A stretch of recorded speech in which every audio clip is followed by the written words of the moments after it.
Welcome to USA Global TV and Radio, where our mission is to provide education, entertainment, hope, and inspiration. USA Global TV and Radio connects you with experts and audiences all around the world every single day to help you succeed in business and to live a richer life. Visit us at usaglobaltv.com to learn about career and life-changing training and mentoring programs like the Listening Mentor. Subscribe to our newsletter to stay informed about our special programs and offers. Discover how you can become a guest on one of our shows or a host or producer of a USA Global TV and Radio show of your very own. That's USA Global TV and Radio, where the doctor is always in.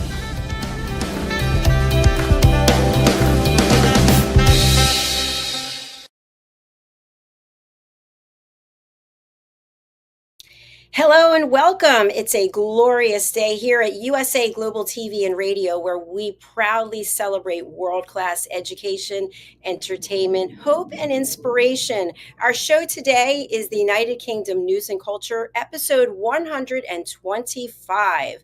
So stay tuned. We've got amazing presentations for you today. Let's welcome the team. Joining me is the star of our show, DIANN BOEHM, international award-winning author, globe trotter, and connector, and a dear friend. Welcome, DIANN. Hello, Dr. Jacalyn. Great to see you. Thank you. Great to see you. I'm so glad that you're safe and sound. I know that where you live in the great state of Texas was really pummeled by the storm. So glad that you're okay. Thank you so much. Yes, it's drying out, though. Has it sparked any ideas for new books? I know that you're constantly got something coming out. No hurricane books. I thought maybe Boomer lost his way and had to find his way back, but he's always doing that. Well, thanks for being here today. I really do appreciate it. Let's welcome our expert correspondents joining us from the United Kingdom. First, we have the lovely HELENA.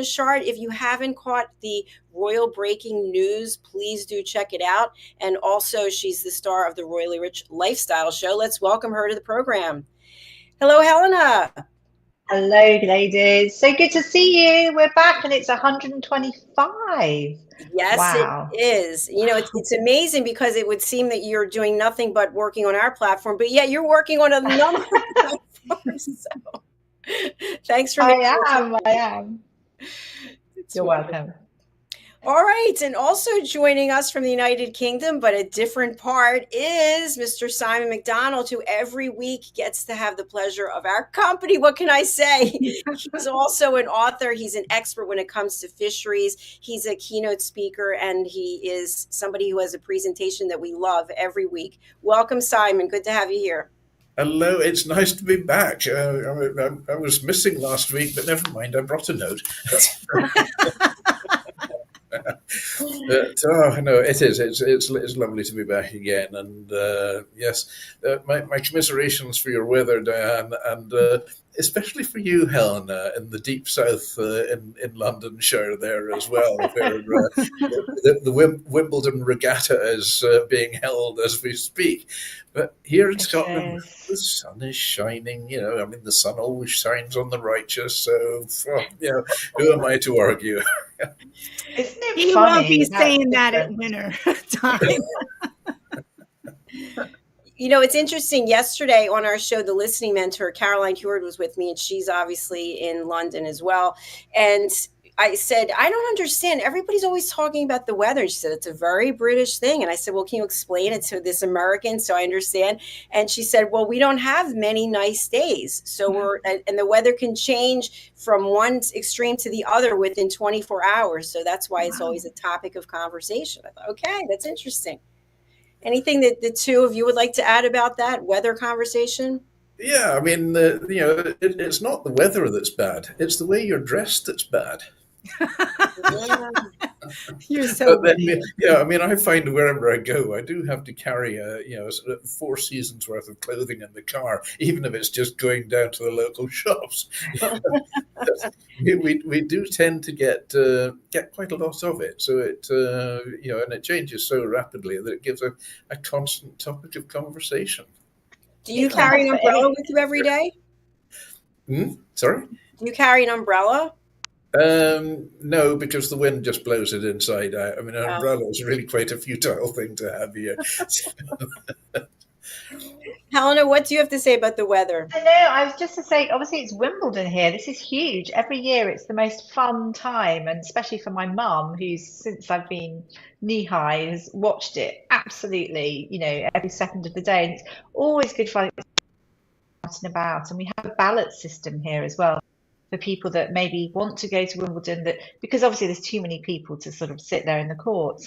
But you look at the courts and the seats are empty. And the reason being is the weather is appalling. It's raining, it's wet, it's miserable. And I'd say probably going back years and years, it's bright sunshine, it's warm, they sell strawberries, really positive. Such a shame. Well, isn't there a royal box at Wimbledon also? Royal box. I mean, I have to say, we've all been like, whoa, Princess Catherine obviously to be there. We're begging. She's synonymous with Wimbledon as well. I think there's a problem with I hear some. Do you hear clicking? Anyone? Yeah, Yes. I think there's a problem.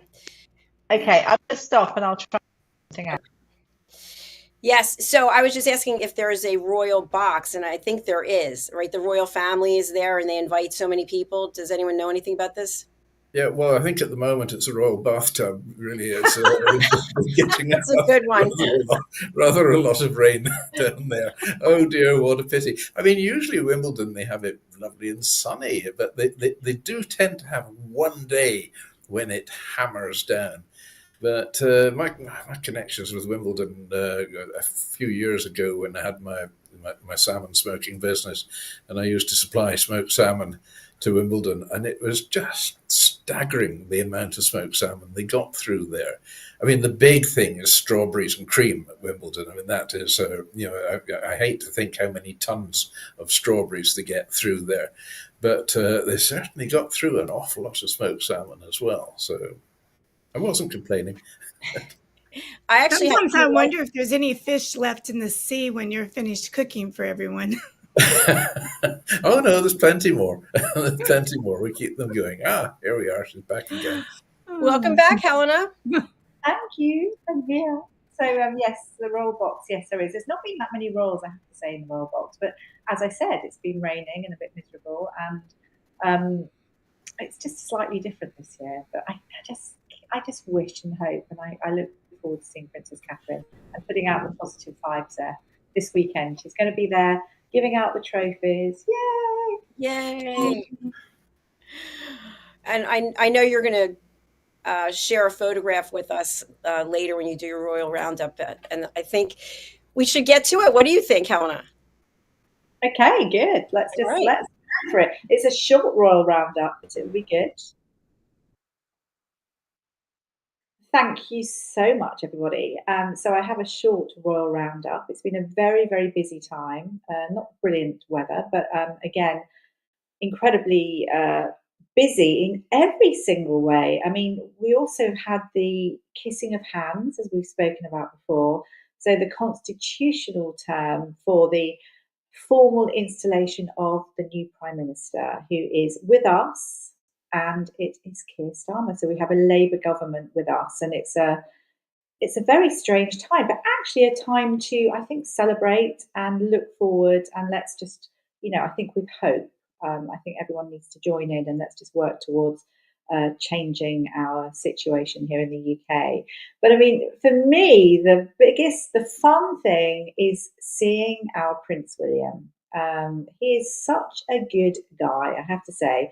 He cheers me up whenever I see him. And I think seeing him animated and just happy and relaxed, lots of different looks, is really good to see.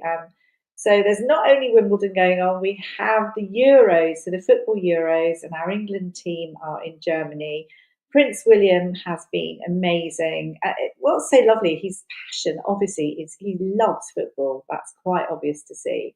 And I just think, look at that. I mean, this. I think this was the Switzerland game, if I'm right. I'm not a complete football savvy person, but I just love when people get so involved in something and are so happy. And obviously, it's great to support our guys who are out in doing the Euros. But we're actually playing tonight as well with the Netherlands at 8 p.m.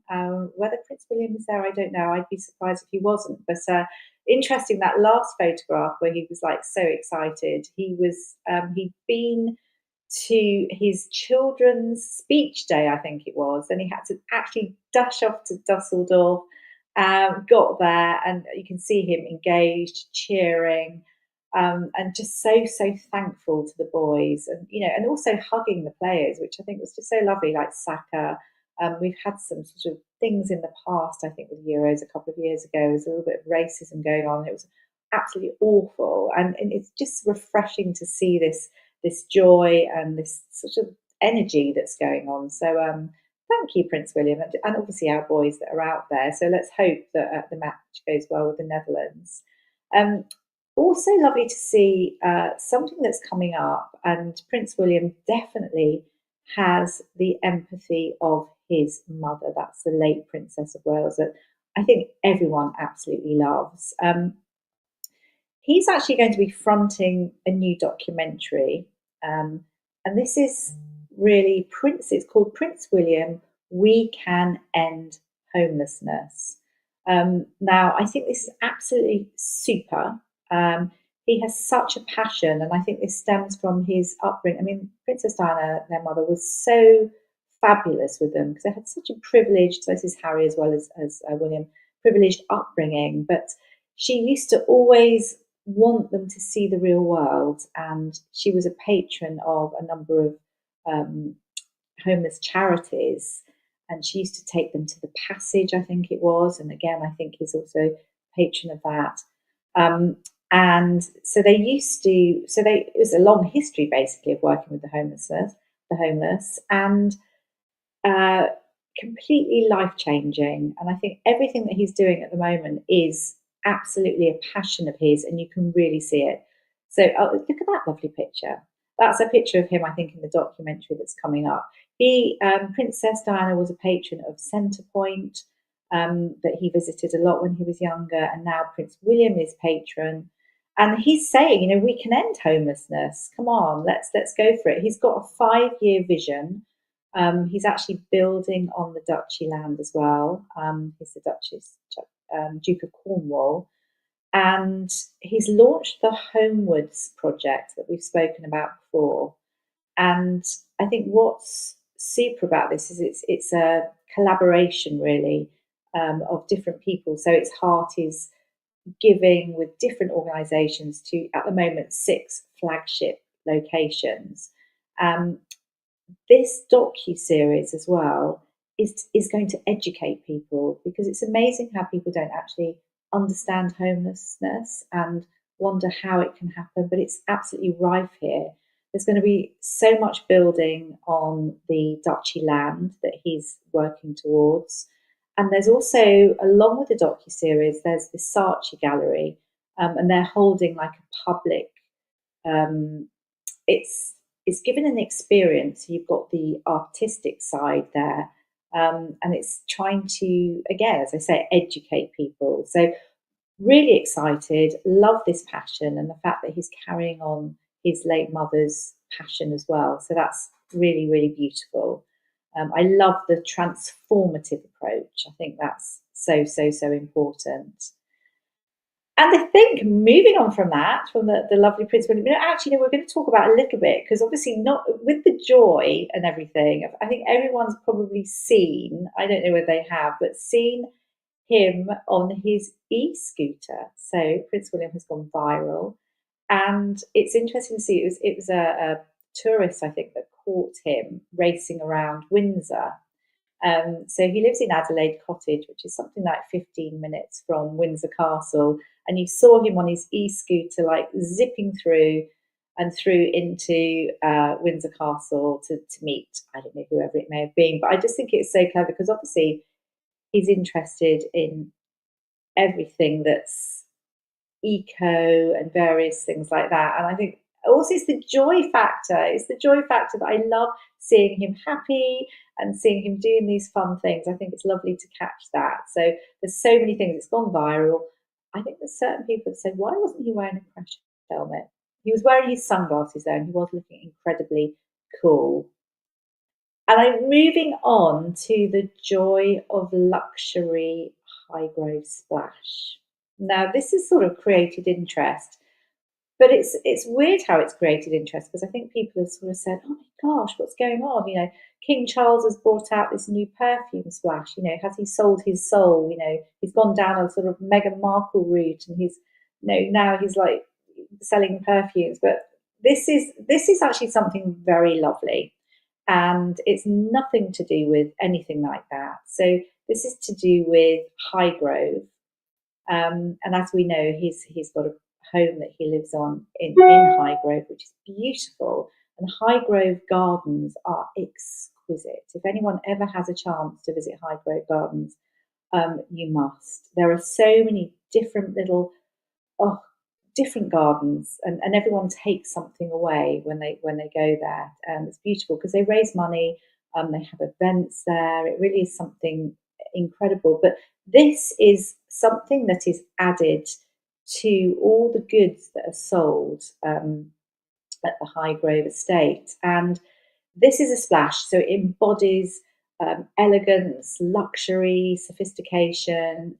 You know, it's got citrus notes, it's uplifting. And I know that Highgrove is known for the cedar tree, so it's got a great cedar feel to it, and also a serene lavender feel. But so the whole thing is, it evokes the charm of Highgrove Gardens. Now, it's £135 for 100 ml, and everyone's been saying, how can you be so expensive? You know, that's ridiculous money. But actually, if you're buying something of quality and something that lasts for a long time, I think it's something really special, because it's a real sensory journey, and I think beautiful, absolutely beautiful.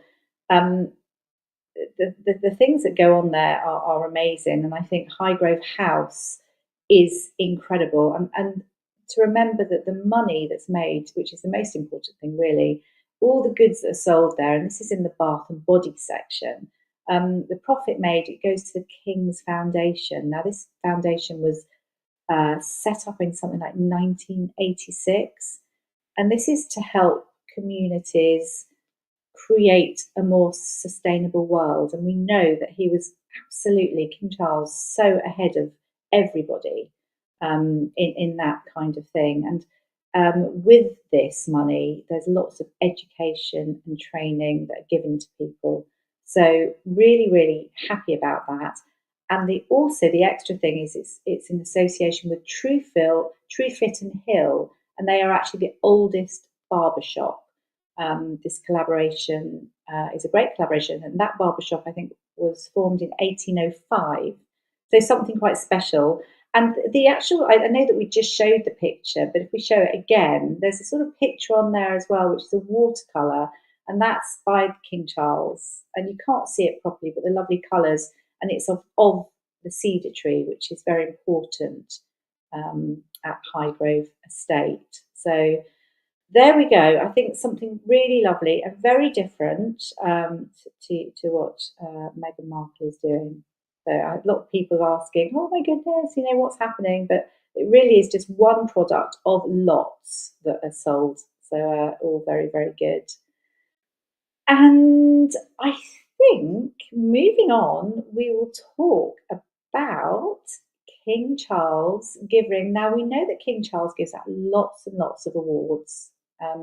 And I love that aspect of Great Britain, and also the history. It goes back years and years and years. But the most beautiful thing was seeing yesterday King Charles give Dame Shirley Bassey, the great Dame Shirley Bassey, who looks absolutely amazing. Goodness me, I think she's late 80s and she looks phenomenal. So good for her. But she's given us so much, hasn't she? And she's got the most amazing voice, and she's, I think, produced all these wonderful, memorable Bond theme tunes that I remember. But she's been given the Order of the Companies of Honour, and that's for her services to music. So for people that give a very long period of time to the arts, science, medicine, government. I know that King Charles, in fact, gave Catherine, Princess of Wales, something which was lovely for him to do that recently. But it was just so exciting to see that. And look at that lovely photograph. That's obviously King Charles when he was Prince Charles, and Dame Shirley Bassey, who I think is super. I think I'll end there, but we do have, I'm sure, lots and lots of news. I've got a huge amount of news. I know that we have the, as we said, Dr. Jacalyn, we do have a photograph of Catherine, the Princess of Wales. This was a couple of years ago, though. This is Wimbledon, and we are, as I've said earlier, we are absolutely egging her on. We hope that she's going to be able to give out the awards at Wimbledon, which is so special in the UK every year. She is patron of the England Lawn Tennis Club. She always gives out the Wimbledon trophies. I hope to see her in the Royal Box because I wanted her to be there just from a joyful point of view. But obviously, she's undergoing her cancer treatment, so it's only if she feels good. But we're just wanting to celebrate with her. I think that's it. So let's just see. I mean, she is a super tennis player, inspiring and empowering to lots of us. And I really, really pray that she will be there. Well, I'll be watching carefully. I won't be there, but I'll be watching it actually on television. So I think there's also just a little pointer that I'm hoping that things are well, we have heard that it's turning a corner. She's turned a corner. And I know that now there's a guy called Drastic Dave. Now he's Sir David Lewis. He is now being made officially the director of the Royal Foundation of the Prince and Princess of Wales, and that's obviously the umbrella company of all of their work that they do. And this is quite important because previously they were going to put people in place, but they didn't do that because Princess Catherine was quite ill. So for that to happen recently, this is a good sign, and he is definitely somebody that will help out. He's helped lots of big organisations here in the UK, including Tesco's actually, which is obviously a food shop, but turned that store around hugely.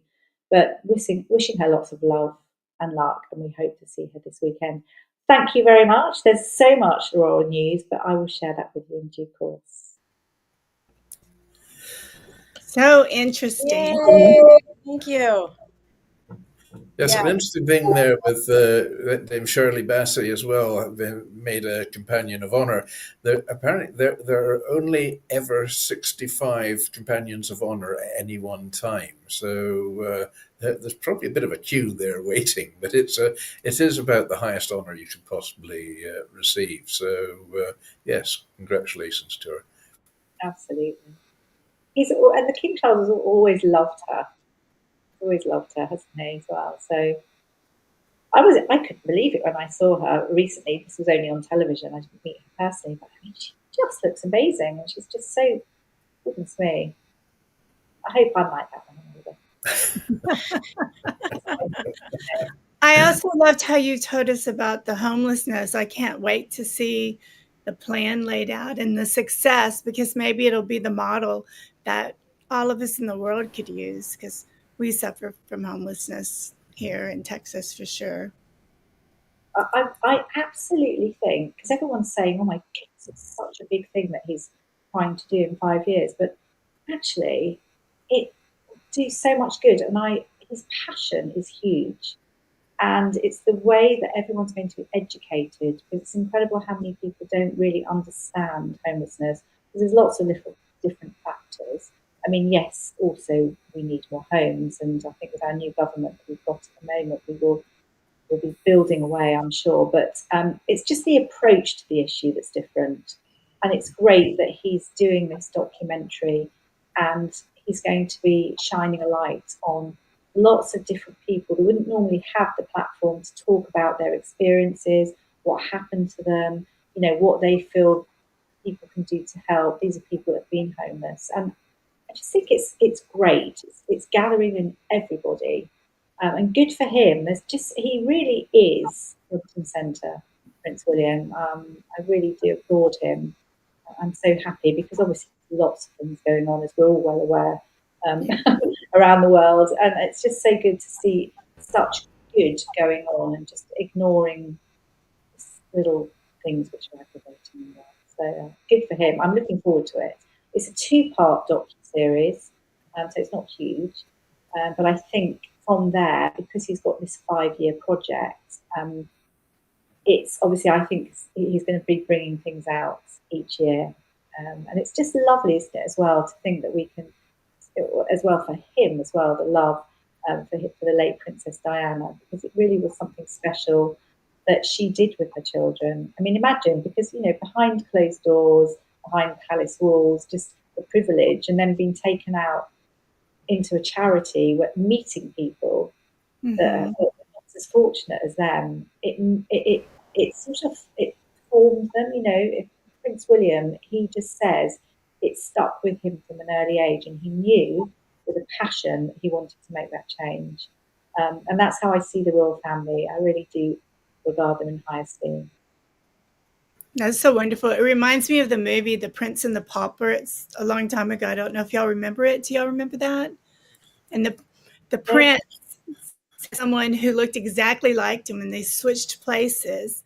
And so the prince was out with the real people. It's really worth watching.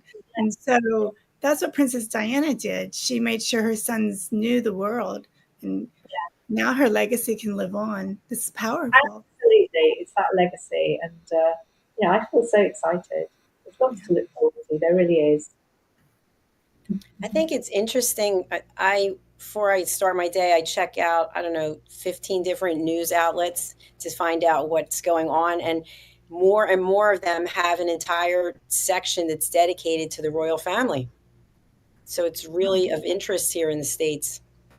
Oh, absolutely. I just love it. I do love it. I think as well, something that I have realised, and you obviously know because you live there, is that awards ceremonies seem to be huge in the States, giving out awards all the time. Is that the case? And people, you can always buy your awards. Yes, that's true. It's not quite the same here in the UK. So it's something I'm sort of trying to get to grips with in a sense, because it should really be on merit and really what you've achieved. It should be done. It should be nothing to do with your status or what you have, or the fact that you might actually get to put bums on seats and create a bit more PR for the company that's giving the award and things like that. I mean, I get it, but it seems I don't know. Am I right in saying that, or am I just talking out terms? Sorry. No, I agree with you completely. It's some awards have become very political, where people who really deserved the award, oh my gosh, they won 3 years in a row that Oscar. We can't have them win the 4th. It's just ridiculous. Yeah, isn't it? And I think it's always really lovely to be able to give awards to people, because there are so many people that maybe, shining a light on people that you don't really know about, that work tirelessly in whatever they do, and that's the most amazing thing I think that you can do for people. So that's always good to see. No, I agree. Sometimes in the classroom, I would make sure my students knew about wonderful scientists and what they've done and how they've made the world a better place, that it wasn't just movie stars. It's the scientists, it's the astronauts, it's the everyday person that's building things, shining a light to the students that the world is made up of a lot of great people. And what is it that you're going to do to make the world great and a better place while you're here? That's kind of where I came from as a classroom teacher. Perfect. Oh, you must have been brilliant. Thank you. Lots of people now, young people running around, thankful for all you've done. How lovely. That's very kind to say. Yeah, no, you're absolutely right there, Dan, as well. But then, I mean, you've picked up 1 or 2 awards on the way as well, and very deservedly so as well. I mean, your writing skills are amazing. That's it. And on that subject, I've actually just been shortlisted for an award as well, which would be my 3rd year running for the Livewire Global Awards for fisheries management and aquaculture management on a global scale. So I just got the notification through this morning, and I thought, oh wow, not again! Congratulations! To that effect. But this year's been, certainly it's been a very busy year for me on that side, and spreading the wings on the international side as well, with projects in Kenya and Zambia, Angola, Switzerland, and Oman, and so it goes on. So yeah, Wow. I've been a busy boy. Wow. Sorry about that. They were mowing the lawn, so I couldn't speak. But thank you so much, Helena, for your Royal Roundup today. Really do appreciate you. And Simon, we're over to you for your presentation today. Right. Well, today it's another story coming from the Second World War. And this pertains to the area of Clydebank, which is just to the west of Glasgow. And I remember a few weeks ago, in fact, it's probably a couple of months ago now, and I did a piece about John Brown's shipyard, which was one of the most important shipyards on the Clyde, and has seen many a good keel going down her slipway, including the Queen Mary and the QE2 and various other well-known ships, and HMS Hood as well, which was the pride of the Royal Navy, an amazing battleship as well, which sadly was sunk with all hands. Well, the Germans obviously realized this was a centre that needed to be seen to. And they carried out what is known as the Clydebank Blitz, which was the most intense bombing campaign, total carpet bombing campaign to absolutely flatten the area of Clydebank. It really was quite devastating.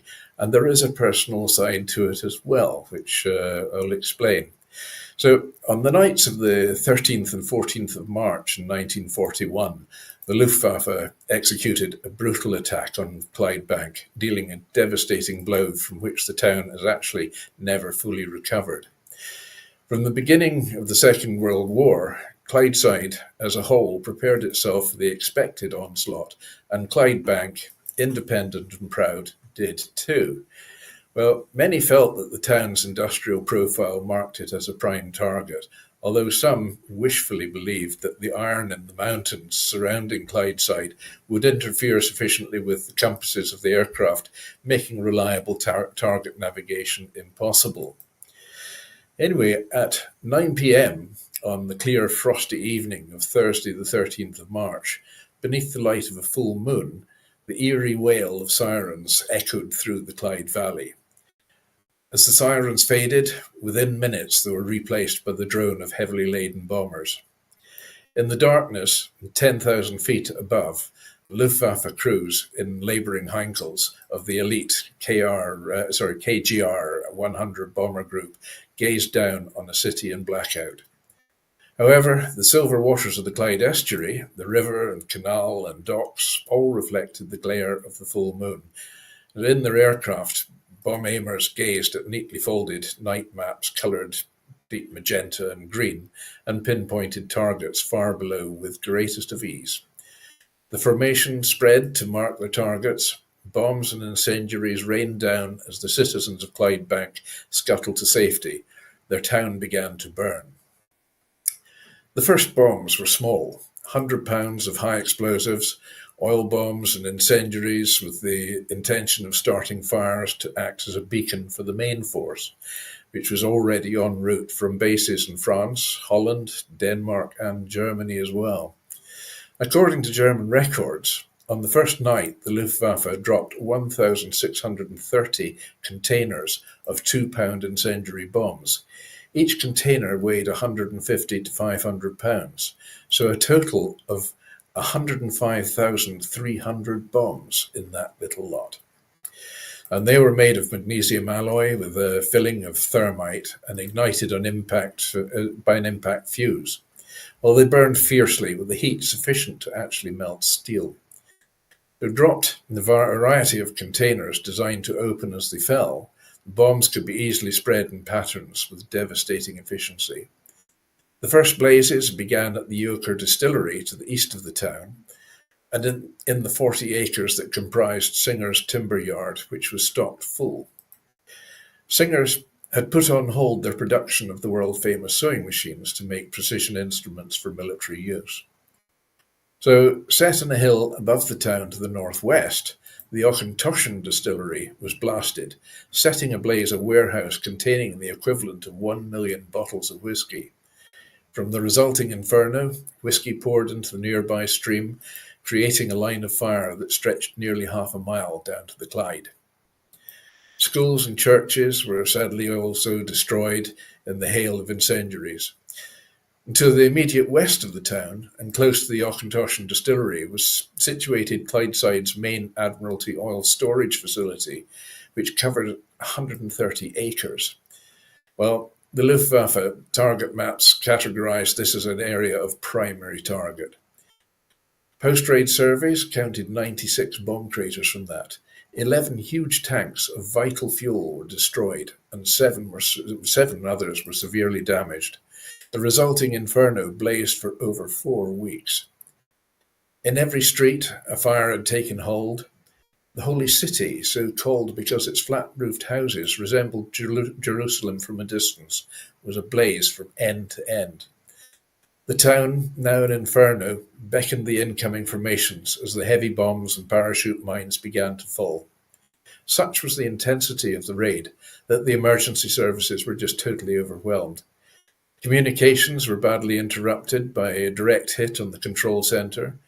Firefighting and rescue units toiled independently against hopeless odds.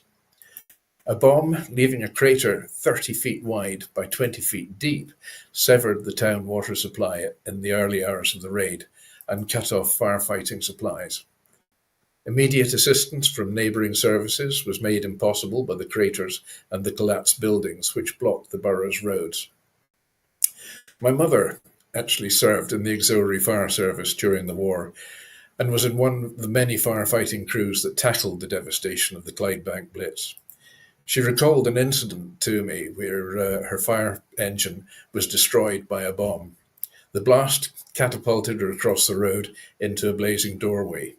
Well, she picked herself up and ran to join another fire crew and continued on through the night, the next day and the following night as well, to tackle the fires that surrounded them, dodging shrapnel and flying glass.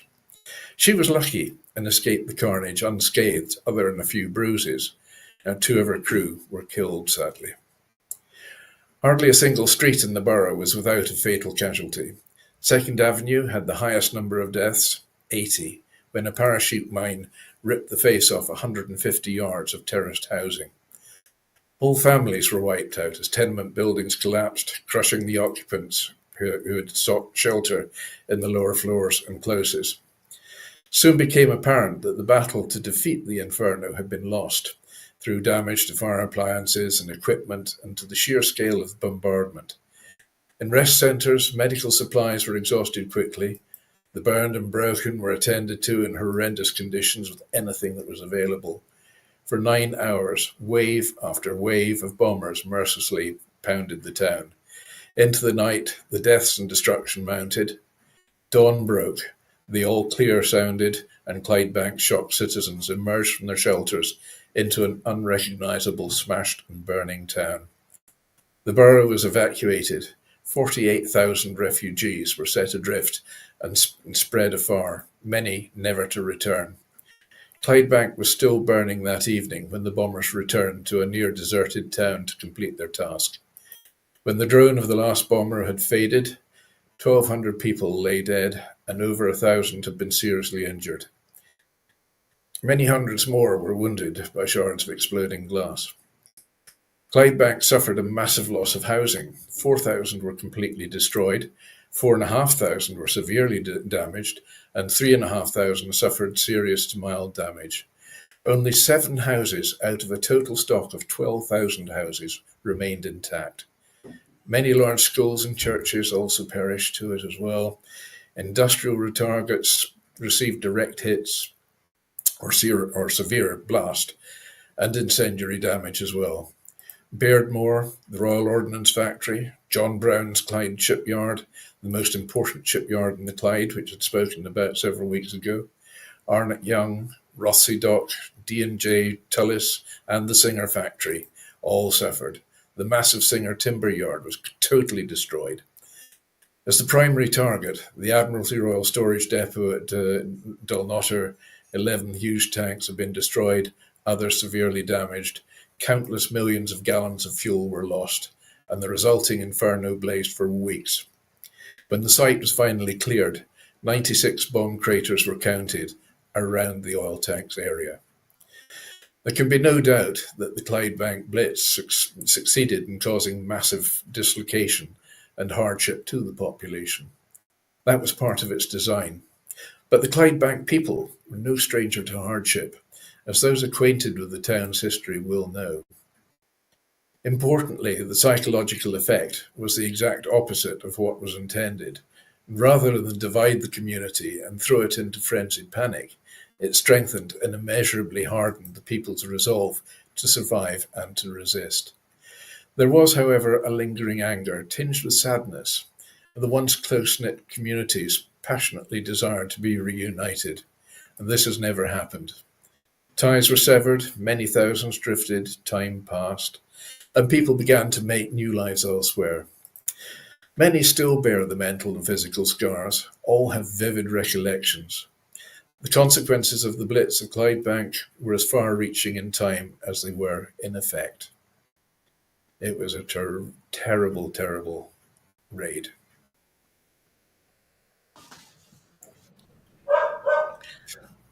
Even the dog liked it. Even the dog, sorry about that. even the dog, yeah. That was just so sad. Really, It's very harrowing, yeah. it really is. But anyway, my mother survived, as I am the proof of that. Yeah, she didn't speak very much of it, but she did recount to me the day when she was when their fire tender was hit with the bomb, and she was blown across the road and into a doorway, which was ablaze at the time. So yeah, it was pretty tough times then. Yeah, these pictures really say it all. I mean, They do. I mean, it's just incredible. And I mean, I remember, in the 1960s, driving through Clydebank, and the gaps where houses and buildings had been were still there. And actually, to this day, there are still many gaps left where the houses were blown and have never actually been replaced. The population in Clydebank now is very mixed and varied, of all nationalities. Very, very few of the original Clydebank families are actually still there now. They've all gone their separate ways. As 48,000 people were displaced that night, or those 2 nights. Wow, that's just so hard to believe. And what's so amazing to me is that you see this and your mind just cannot absorb it. It just doesn't seem real. It is, yeah. But then, what is it about human beings that we all can't wait to see the next war movie coming out? I know. Quite, I know. I think it doesn't make sense. Yeah, because the war movies, it's all going to have a happy ending and so on. It's a totally different thing. But if you witness something live, that's that hits home. Even the good things as well. I mean, I was actually just talking the other night about the show Lord of the Dance, which is coming to Scotland next month. And I've seen that show live before, and it is absolutely incredible. But I've also seen it on television, and yeah, it's brilliant. But it just it doesn't have the same impact of actually seeing it live. Mm. So, and wartime as well, I think, thank goodness, I don't think any of us have actually witnessed, witnessed serious war, and I hope we never do, because a lot of lessons I think were learned after the First and Second World Wars, and we're sort of teetering along just now with the current situation between Russia and Ukraine. But, let's just hope it doesn't develop any further into another global conflict. Let's pray for that for sure. But I really appreciate you sharing all this and reminding us of history that's so important so that we learn from our mistakes. So it's very powerful. Yes. I mean, the thing is, it's not that far away from where I am now. I mean, it's about an hour and a half in the car. And every time I go to Glasgow, I'm driving through that area, and I'm driving through, many of those big oil tanks are still there, the ones that survived. And that hillside is a different shape than it was before the war. But you can see the outline of the buried oil tanks as well, because they were all covered in ground to try and disguise them as best they could. But you can't hide them totally. So, So, where were you able to find the photographs? I keep hunting and hunting, researching, and at any odd moment and so on. Because I get totally absorbed in the research for these pieces, which I do as well, and it's fascinating. And the thing is, with a lot of them, because I know the places well, I know some of the people involved too, so I can go straight to the horse's mouth, so to speak, to get more information. There we go. Well, it shines through. So brilliant storytelling, and I'm sure it takes a toll on you just even presenting. That one did. I was actually sort of choking a little bit halfway through it, must admit. But there we go.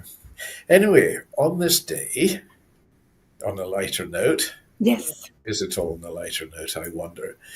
On this day, in 1746, Scotland's Bonnie Prince Charlie, he fled literally over the sea to Skye. He was disguised as a woman. So cross-dressing happened in those days as well. It's way back. In 1850, Millard Fillmore was sworn in as the 13th President of the United States, replacing Taylor.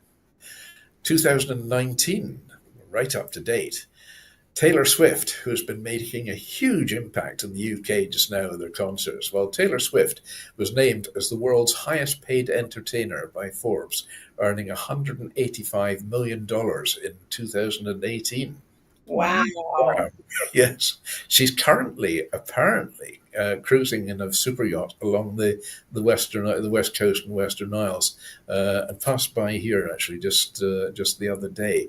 So that's it. And so birthdays today, where are we now? 1897, Legs Diamond, the American gangster during the Prohibition era, was born in Philadelphia. Then 1945, Virginia Wade, the English tennis player and winner of the US Open in 1968 and the Australian Open in 1972 and Wimbledon in 1978. She was born in Bournemouth in England, so she's 78 today. So happy birthday, Virginia. I've actually met her. She, when I had my smoking business, she came in and spent a couple of hours chatting away with me as well, with her partner, and so on. Quite a fascinating person. So, deaths today. In 138 AD, Hadrian, the Roman emperor and builder of Hadrian's Wall, dies at age 62. Hadrian's Wall is almost totally along the border between Scotland and England. So I'm not sure whether Hadrian's Wall was there to keep the English out from us or keep us out from the English. I think the Romans had come so far north, and I think they found that the Scots were a little bit more than they could really handle. So Emperor Hadrian said, "Build a wall, keep them out." So there we are. So the wall, the remnants of the wall, is still there today, just straddling right the way across between Scotland and England. Then in 2015, Omar Sharif, the Egyptian actor, famous for Dr. Zhivago and Lawrence of Arabia and many other movies as well, he died at the age of 88. So there we have Handsome. this day. You So I are. thought the Wimbledon one was rather appropriate with Virginia's birthday, and of course Wimbledon being on just now. As I say, from the weather, oh dear, what a pity, what a shame! It's not Wimbledon tennis week; it's Wimbledon regatta. Are they playing in the rain, or are the matches delayed? Most of the games are still going ahead. In the centre court, in fact, I think one or two of the other courts as well. They've got a big sliding roof that goes over. It's cheating, I suppose. But it saves the smoked salmon and the strawberries and cream gets it wet as well. It's interesting to have strawberries and cream where we have hot dogs and ice I cream. know, what a difference. I'll take Well, this. this is it. It's right in the heart of strawberry season just now. I mean, they're lovely. They really are. And I've actually got wild strawberries growing in the garden. The wild strawberries, I mean, they're tiny little things, but the flavour of them, they're really jam-packed with it. Absolutely delicious. So, and it's nice just being able to, every time I go out the garden, just grab a few of these and so on. I've got to be careful because the dog likes them as well. So it's a bit of a race to see who gets the better ones. First. I'm drooling over here. I'm so hungry for strawberries. I'm gonna go to the farm. Don't get it on any of your equipment there because it'll short it all out and make your turn.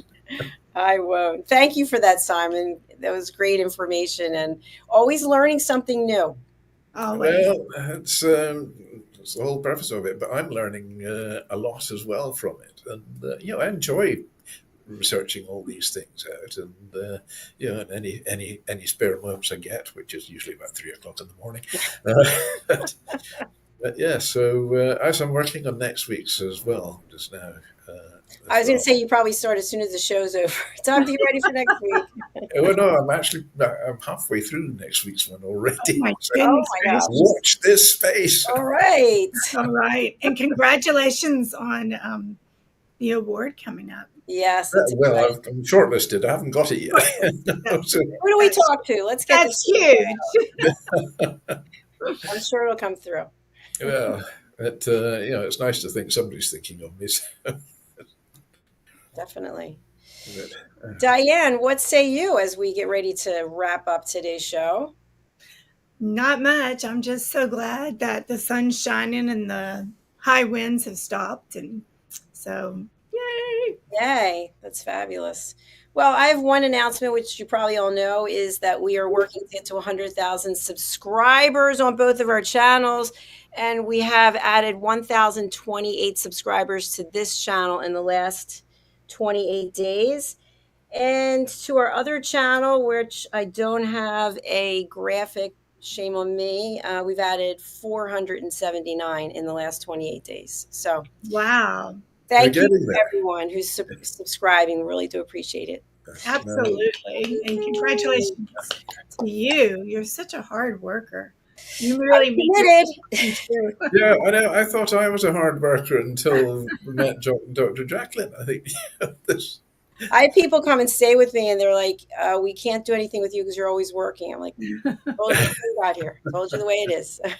But you know what? The thing is that you love it. So I do. I don't see it as work. I see it as enjoyment because anyway, that's how I see it for you. Well, Yeah. that's it. I mean, if you don't look forward to a Monday morning, then it's time to think of a new career. It's So true. that's it. But I love Monday mornings. It's great. As never- I say that, my eyes open up. What are you talking Yes. Every day for me is the same because I work on weekends. I work on holidays. It's the same. So every day it's a gift. Yeah. So if I drive down to Florida to see you, I just need to know I'm going to sit in the living room while you're working. and Yeah. I'll say hi. We'll do interviews. Our whole conversation will be live. Yeah. So, Just bring some food for the iguanas, and that'll be fine. Yeah. There you go. You are That's so witty. And I he's mean, on it today. Woo! the iguanas. I need to be like that. That's smart. Well, we have to say goodbye because Ann Scotland's show is just about to start, followed by the Royally Rich Lifestyle Show, and then Royal Breaking News from London. So stay tuned. And also we have, I think, 3 more new shows that are starting. And Diane, you remember Dark Joseph Ravine. He's joining our team. Remember him from before? Yes, Yeah. that is fabulous news. Yes. Robert J. Moore just joined our team. And who else? We have a chef, Ki Sung, who's joining us as well with the cooking show. So that's what's going on as we say goodbye for now. Well, before you say goodbye, I just want to say we have to bring us all together like you dreamed about, and go from there. I can see a USA Global TV conference coming in the future. I know we do have to get on that and plan it out, a year or so. We can't just start last minute. So we'll do that. It's on the list. That's great. And Simon will cook us salmon. Yes. Oh, indeed, yes. So remember, if you want the rainbow, you've got to put up with the rain as well. That's right. Sure. All right. The bell is rung. Goodbye, everyone. See you next time. Bye.